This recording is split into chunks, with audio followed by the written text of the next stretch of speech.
This is NDTV.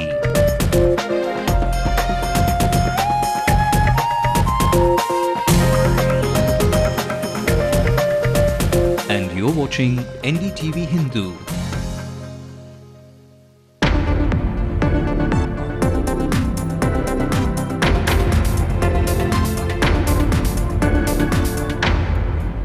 Very good evening to you and welcome to the show. The dust has barely settled post the 2G hurricane, but get ready for the whirlwinds yet again. Our political reporter brings to light a scam here in Tamil Nadu that would make the likes of the other scam pale in comparison. Startling revelations await you, and it's our political reporter Shabir Ahmed who has uncovered these developments. Welcome to the show again. You are watching Late Night News with me, Ashmit Kumar. Now, the land scam in Karnataka engulfs Yedurappa. Other scam fallout sees Ashok Chavan being handed the pink slip. What fates awaits the political setup here? Food for thought. But before we take a look at the scam, let's first glance to the stories making headlines at this hour. NDTV Hindu uncovers the dirty trail of how scamsters engaged in self-service while claims of social service, and NDTV Hindu special report. Scam actually. What you have uncovered so far is perhaps only a tip of the iceberg. People, the common man, is hesitating to donate even to genuine organizations because of all the misuse that has been happening over the past. Is the Spectrum Raja also the king of insults? Apex Court looks to corner him, says he disregarded and disrespected the Prime Minister. Price for JPC probe in the 2G scam by the opposition grow louder. AIADMK stands its ground, will protest on Saturday. Chief Minister sides with textile majors, asks the Prime Minister to stop the export of cotton, citing hike in cotton prices. One judgment that will make you sit up literally, but fast-track court hands down a conviction for sitting with legs crossed. Underpaid, exploited and abused, claims not of slaves but trained therapists from Thailand. ஜென்ஸுக்கு massage பண்ண வர்றவங்க கிட்ட இருந்து சில sexual harassment வரும்போது இந்த பிள்ளைங்க போய் higher authority கிட்ட சொல்றாங்க. Hopes of higher education get a legal push. Don't give flimsy excuses for denying loans. The Madras High Court instructs banks. Let's also take a look at developments from across the country. The army explores the option of demolishing Mumbai's Adarsh Society after extensive proof that Adarsh plot was defence land. LK Advani says only a JPC probe will end the parliament deadlock as the stalemate enters the 15th day. The government is indifferent to the problem of corruption. After Ratan Tata's petition against the Radia tape leak, Supreme Court issues notices to the government, Home Ministry, IT and 2 news magazines. A week after the gang rape of a BPO employee in Delhi, 2 men are arrested, 1 more surrenders. And Andhra's CM's first test. 1 minister quits, others are unhappy with their portfolios, but the Congress says that the government is safe. Everything is stable. Don't worry.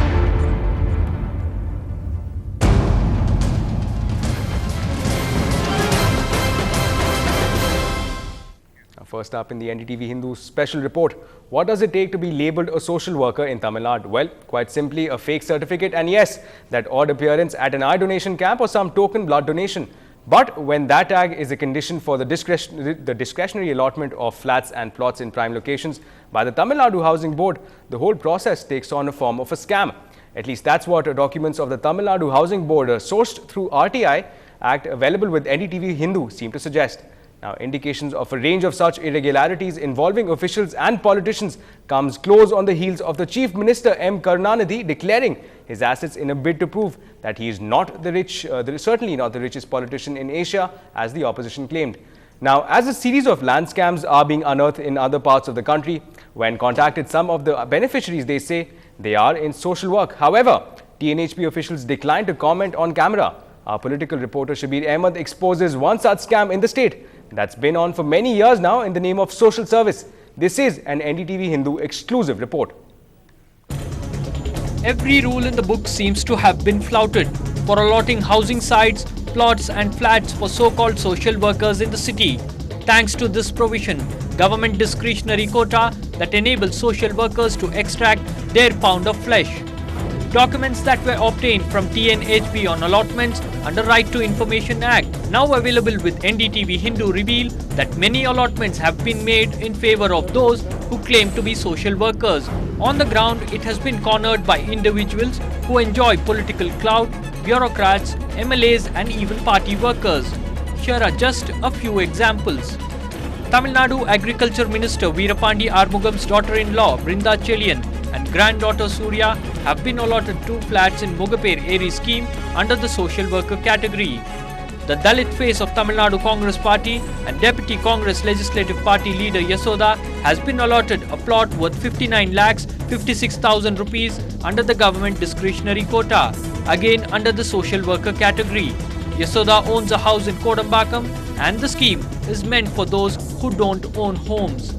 A flat worth 7,28,000 has been allotted to DMK Solavandan MLA Murthy as regular allotment in Mugaper area scheme, this too under the social worker category.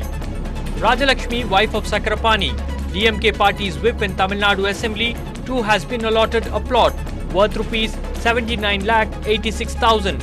She too calls herself a social worker. Insiders say social workers are not just those who publicize their work and can also include family members of politicians. These are some of the certificates that seems to have satisfied the Tamil Nadu Housing Board authorities to believe that the applicants are genuine social workers. As Babus have failed to check the veracity, this is what our ground investigations reveal.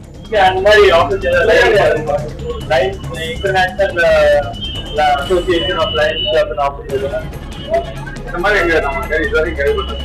As the address mentioned in the letterpad houses a commercial complex, NDTV Hindu decided to contact the head office of Lions Club International, and this is what they had to say. You have been allotted a plot at a area scheme. Okay, sir. Okay. நீங்க உங்களோட அலாட்மெண்ட்டை வந்து அந்த social worker பேர்ல வாங்கணும்னா this is a service organization. It is a non-governmental service organization where we are paying a subscription. So நம்மளுக்கு வந்து அந்த eligibility வராது. இந்த லயன்ஸ் கிளப்ல வந்து அந்த எலிஜிபிலிட்டி கொடுக்க மாட்டாங்க. ஓஹோ, ஆமா. ஏன்னா நீங்க சொல்ற சர்வீஸ் ஆர்கனைசேஷன் வந்து சோஷியல் சர்வீஸ் வந்து இந்த இதெல்லாம் இருக்குது பாத்தீங்களா, இந்த ஆசிரமம் இது மாதிரிலாம் பண்ணிட்டு பண்றாங்க பாத்தீங்களா. ஆமா ஆமா. அவங்களோட அந்த சர்வீஸ்ல இருக்கவங்களுக்கு மட்டும்தான் அந்த இது அலாட் பண்ணி கொடுப்பாங்கல்ல. This is clearly one among many fake letterheads relied upon by the Tamil Nadu Housing Board to hand out prime property.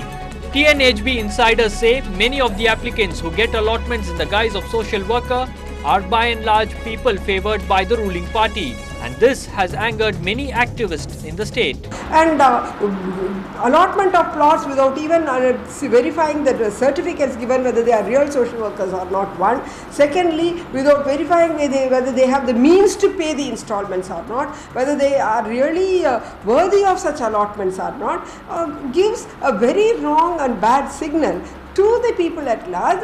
I think the civil society is not going to anymore believe the Tamil Nadu Housing Board itself. Tamil Nadu Housing Board seems to be looting something, giving away something. It is shocking and nauseating, and this is a huge scam actually. What you have uncovered so far is perhaps only a tip of the iceberg. So which means these people are all not social workers. In fact, I would rather coin a new term to describe them, all anti-social workers.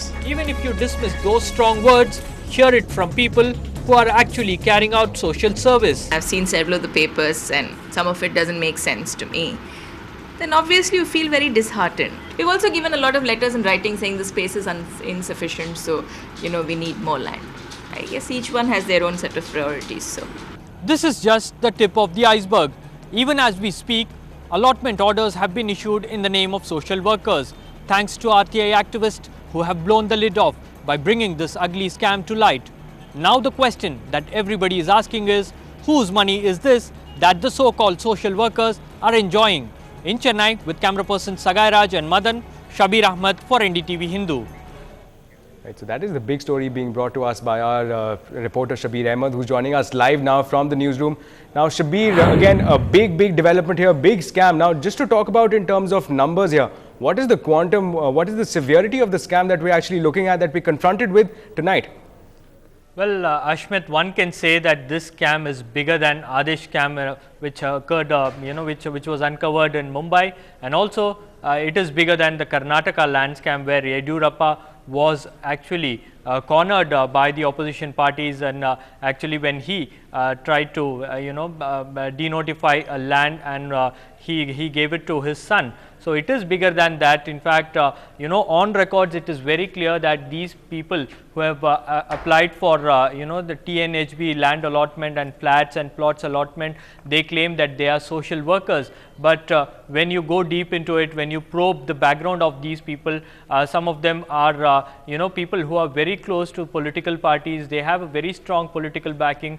They are even members of the ruling party. So in fact, that is something which we have been witnessing when we went to investigate this entire process. And also some of them have openly applied for plots and flats in the name of their father, and in the name of their father, and also they have been trying to use their influence to get these flats. In fact, in one such example, there are many, but this is one such example where Veerapandi Armugam's granddaughter has been allotted a flat in the name of a social worker. In fact, in which a certificate that has been given by Tahsildar Salem, who has no authority to issue such certificates, in which he says that Veerapandi Armugam's daughter-in-law Surya is, Surya has participated in many blood donation camps, eye donation camps. In fact, when we inquired about what is she actually doing,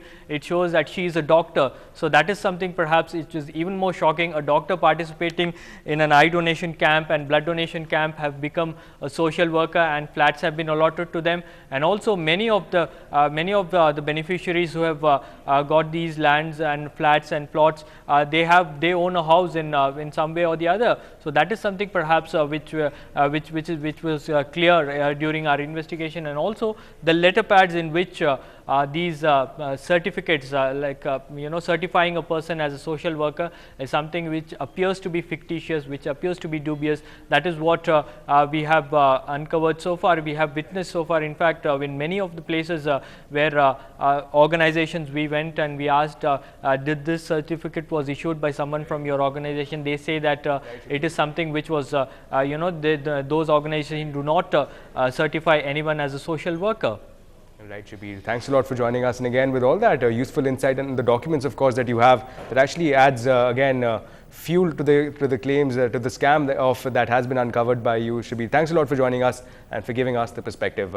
Moving ahead now, A. Raja finds himself tangled in the crosshairs of the Apex Court after charges of scam. Supreme Court corners in on the former telecom minister for portraying a sense of disrespect to the Prime Minister. Now, the court cited Raja's reply to Dr. Manmohan Singh's November 2007 letter, where he asked Raja to consider the auctioning of 2G spectrum.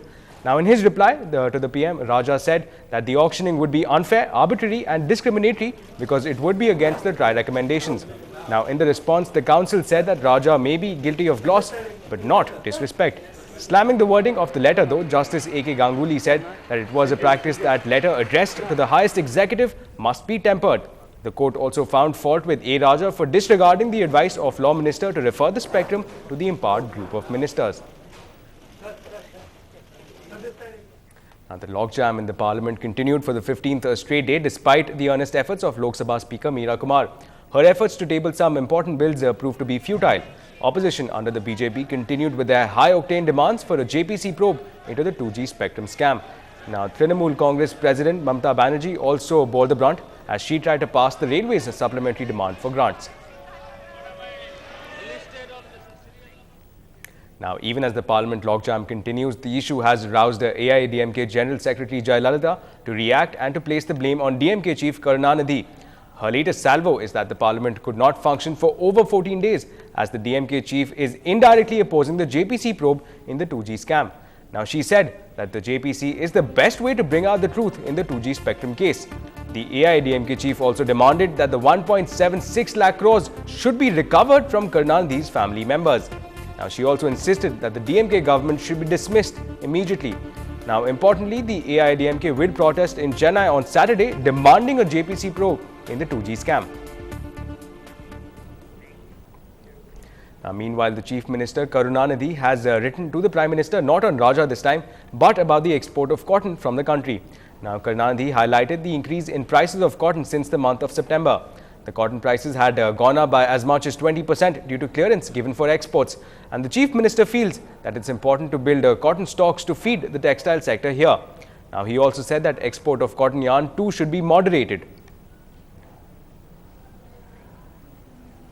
Now, in an unprecedented incident in the judiciary, Shankar, a former DVAC employee, was convicted in a fast-track court today for sitting with crossed legs in the court. Now, he was asked to pay up a fine of 200 rupees or be imprisoned for 15 days. Now, this after being noticed yesterday for sitting cross-legged. Now, his lawyer says that this is against the Supreme Court's orders. Shankar was to be heard in phone tapping controversy. Now, we were joined by Mr. R. Radhakrishnan, the counsel for Mr. Shankar, the convict, and Mr. Anand Venkatesh, a lawyer. Now, using words such as hypersensitivity and acting out of jurisdiction, quote unquote, they disapproved of the fast-track court's verdict. Let's take a look. Suppose a person sits in a court hall, cross-legged or leg over the other. Can it be considered to be a contempt of court? That's the issue. So, Mr. Shankar was found sitting like that in his way. But the court felt insulted why he should sit like that. Then immediately court asked him, you don't sit like this. This is an insult to the court. Then he replied, it appears, he replied to the court, so I don't mean any disrespect to the court. This is my usual way of sitting.